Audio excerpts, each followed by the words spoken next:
welcome back. Thank you for coming back. If you're new here, thank you for coming to hang out. It's been approximately 600 years since I last filmed a video for you guys. I've been really busy, about a good busy. I have, however, committed to doing one video. This is what I'm committing to. One video every 2 weeks. I hope I can do one every week, but I don't want to get too ambitious and screw up my plans right from the get-go. So one video every 2 weeks. That is happening. It's happening. I think I'm gonna upload on probably Wednesdays, maybe Thursdays, probably Wednesdays. Anyways, yeah. So this is going to be the beginning of a series, and it's a series of new nail trends that are coming in 2021 because this year is thankfully so close to being over, and yeah, I'm looking forward to the new year. I'm looking forward to all the new colors, the new palettes that are coming, and I already have quite a few ideas about collections I want to do, plus also, of course, the sub bags that I have coming out every month.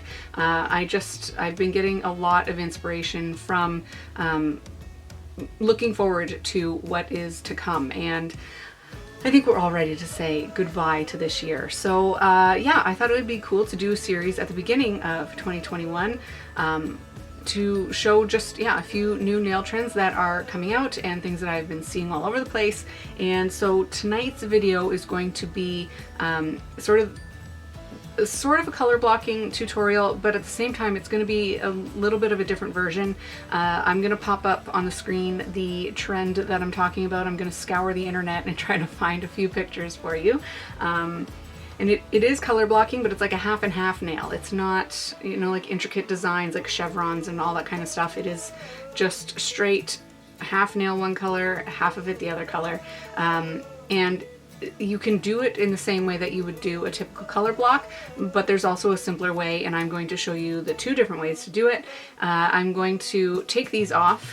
These are my New Year's nails. This is Eat Your Heart Out, and I just did a small amount of nail art with some stamping polish and a nail brush. So yeah, I'm gonna take these off, even though it's not New Year's. These are my New Year's nails. Get to it, show you guys the colors that I'm going to use, and you're also going to get a bit of a peek at the collection that is coming January 15th. I'm going to release it, and again, it's another one of my favorites. I can't wait for you guys to see it. I think this is probably going to be the only tease. I might leave this one to be an actual surprise. So like I said, thank you so much for coming back. If you're new here, definitely subscribe. I'm going to have a giveaway once I hit 1,000 subscribers on the channel. I'm getting really close. It's going to be an awesome giveaway. It's going to be a 6-dip grab bag. It will be colors that have been sought after, colors that have sold out, and yeah, it's definitely a giveaway you don't want to miss. So if you're not subscribed, hit the bell button, get notifications when I upload every 2 weeks for sure, and hopefully every week. So I'm gonna flip down and I will see you guys in a minute. Bye. Hey guys, okay, so I've got 3 of my nails done and top coated and all that with what I'm going to show you. So like I said, it is like a half and half nail. I've got Pinot Noir on this half and your little sneak peek at one of the collections that's coming up. On this half I have the Queen Bitch and Prussian, and then I just used my heart on my thumb because I was running out of dips to put together, and to be honest with you, I just grabbed like a mishmash of dips to show you how to do this. This is not typically colors that I would put together. And excuse my gross mat, I spilled activator on my mat so it looks like a mess. Okay, so back when I posted that I was going to be filming another YouTube, I asked if anybody wanted to ask me any questions or anything like that, and I did get quite a few. So the first one is coming from Margot, and she asked, aside from sourcing materials within Canada, balancing family and other challenges, what have you faced during COVID-19? And to be honest with you, I feel bad saying it because I know how many people have been struggling during this, but other than like slow shipments of products and things like that, I haven't really dealt with a whole lot of negative business impact because of the pandemic. I actually started this business during the pandemic, so it's all I know right now. And I'm sure that things would have been easier to get a hold of if it wasn't a global pandemic, but here we are. This is how I'm doing it. And why did I decide I wanted to do this? I mostly just got sick and tired of there not being any handmade dip options in Canada. So I just said, I'm just gonna do it myself.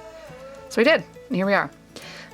So I'm gonna show you the first nail. This is the first technique for doing this half and half look that I actually really, really love, and I'm probably gonna do it a lot more. And like I said, you can do it traditional color blocking wise, and you can use any kind of tape. A lot of people use electrical tape. I usually just use Scotch tape, but Christmas is just over, so I don't have any Scotch tape left.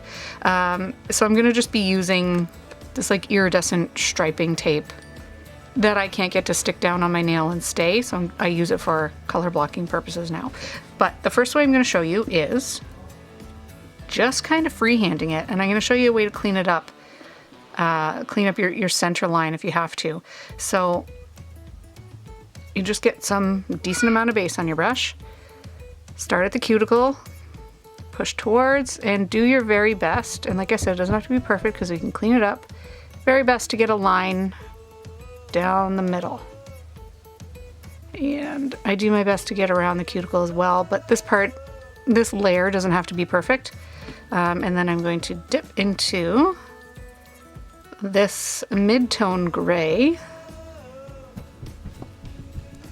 that is in one of my test containers, because I've just made this. Clean up the cuticle line a little bit. If you can, leave it to set for a second or two. And then I brush off with my stiff brush. I brush off pretty aggressively on the side that has nothing on it, of course.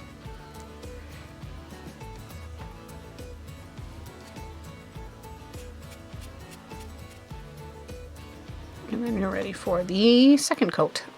So, second question was from Penny, and she said, can we see your space? And I'm curious about the process of making and mixing powders. Okay, yes, you can see my space. Pardon me.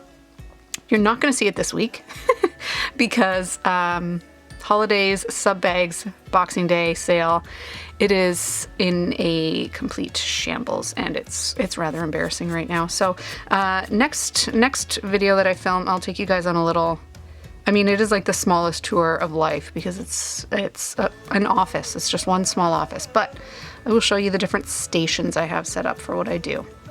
And she asked the process of making and mixing powders. So, without giving away too many trade secrets, dip powder is essentially, and I'm sure most of you know this, acrylic powder. It is more finely milled than just the acrylic powder you will have put on your nails at a salon.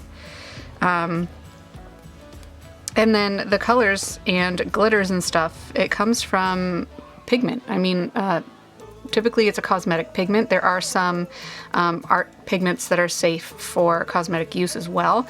Some iron oxides and things like that. And the mixing of them is, it's kind of hit and miss. Like, you sort of get used to the different substances that you're using to create the colors, so you know if something needs to be worked down and crushed down in a mortar and pestle, or if something needs to be like shoved through your NutriBullet that is only for powders. I do that quite often. I have a coffee grinder that I use. Yeah, so it's kind of different for the different kind of pigments you're using. But like I said, the more you do it, the more you get used to it, and yeah, so that's how you make the colors. And the glitters and flakes and all that stuff, I mean, you buy glitter, you just buy some glitter. But there are different types of glitters that will work for this and types of glitters that just won't work for this because they have to be solvent resistant, or your dip cure will cause the color to run off of them.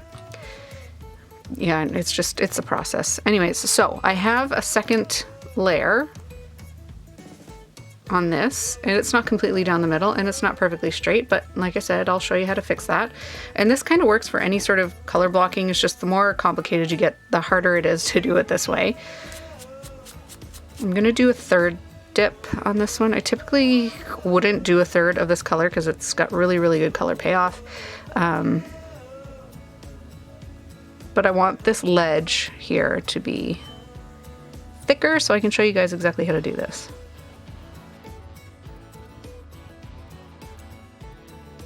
So I'm going to cure that. All right, I'm going to leave that to cure so that it's totally dry and I can show you how to make that line straighter and completely down the middle. And I will get to work on the second one, showing you the more typical color block style. And I will take a look at my next question. It is coming from Alexandra, and she wants to know, drill, no drill, what drill is affordable and effective? Do you need to take a break from dipping for nail health? And the best tip to prevent lifting. Okay, so I'm gonna get this piece of tape on my nail real quick and then start on that list of questions. So if this is electrical tape, Scotch tape, whatever kind of tape you're going to use, I find it easier if I'm doing down the middle to kind of attach it to part of my finger first here. So then you kind of have like a pivot point to get it as straight as you can. And lay it down straight. And press it down as best you can as well. All right.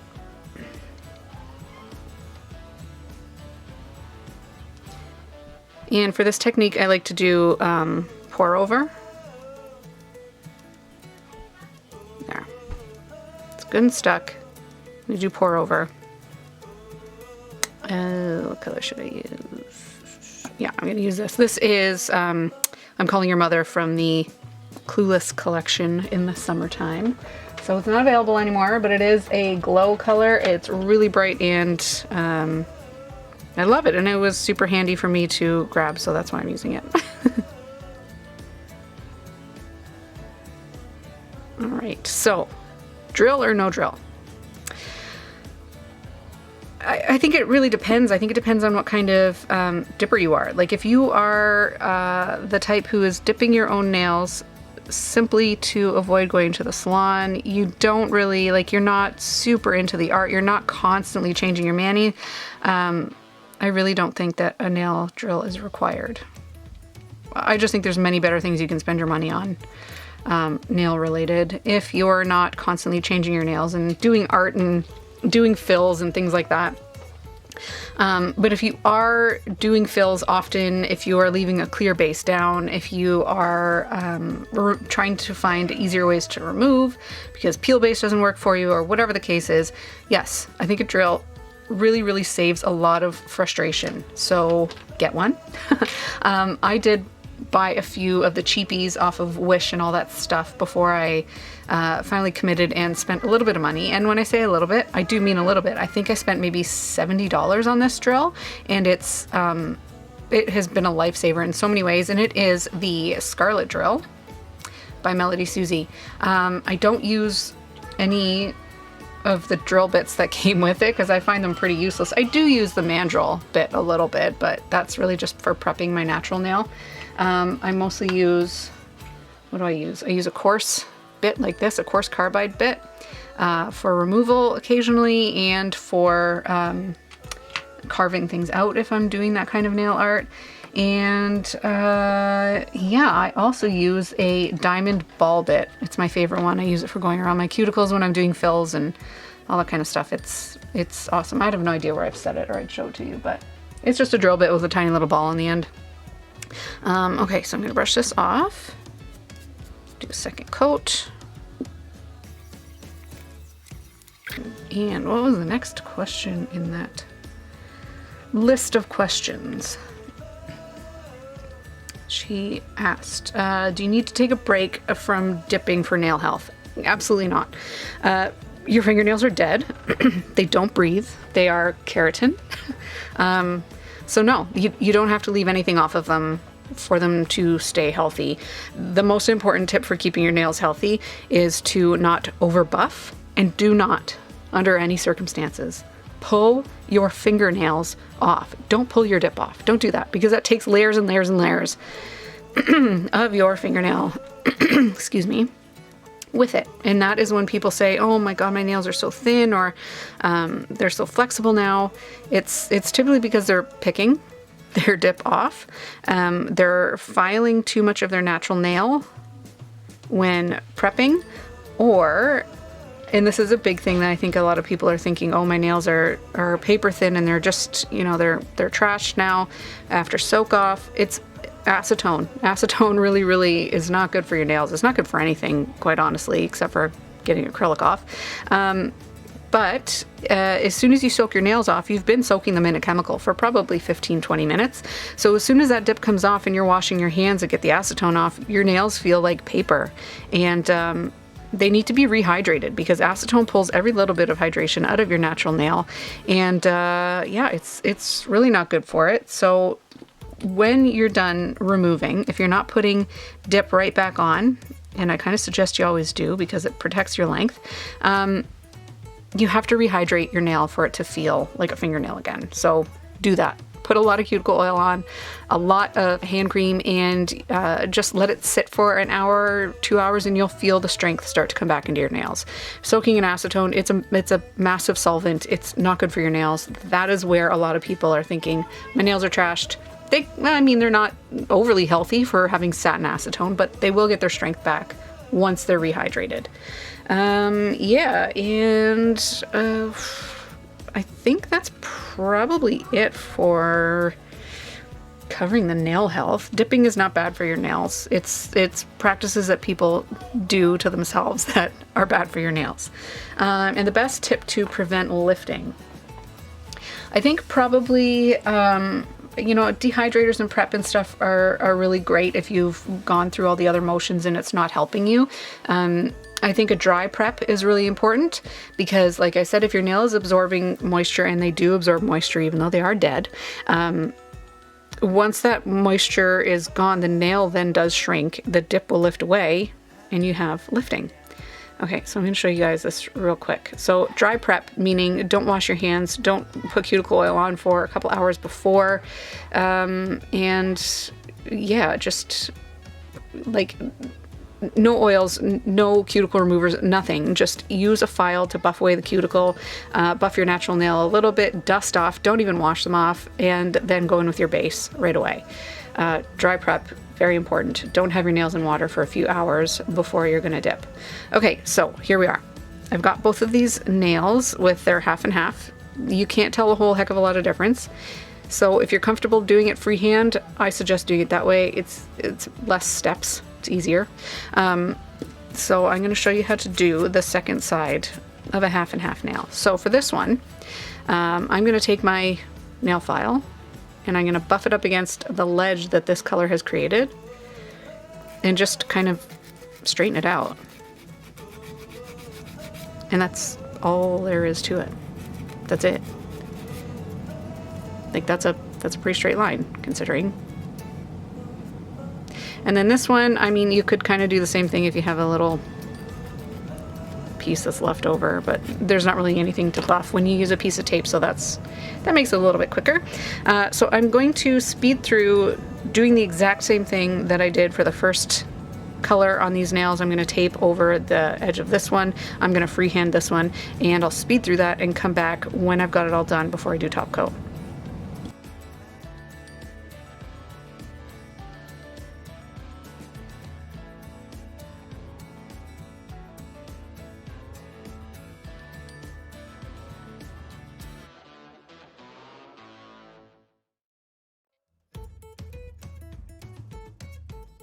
Okay guys, I am going to do top coat with you and let you know that I am having a giveaway on my YouTube channel. I am going to give away a set of dip liquids, and I'm also going to be giving away a 6-dip grab bag. There will be sold out colors in there that people have been after for quite a while. There will be 2 of my most popular from the core collection, And yeah, so like I said, once I hit 1,000 subscribers on the channel, I'm going to be doing that. And once I've hit that, the next video I will have the contest going on, where you will just have to comment on the video to be entered into the draw. And I'm going to run this one straight off of YouTube instead of off of the Facebook group, just because I know that some of you aren't on Facebook, and I want to make it fair so that everybody can get a chance to get in on some of the giveaways. Yeah, so thank you guys for being here. Like I said, this is the first in a series. This is the half and half nail trend, where I did not think about what I was pairing together because I wanted to get it filmed for you guys to show you the two different ways to do it. But yeah, I think it's a really cool look. Like this one, actually, I'll probably wear this again. This is Pinot and that gray. That is coming up. So thank you guys for being here. I will see you on the next video in no more than 2 weeks. Bye, guys.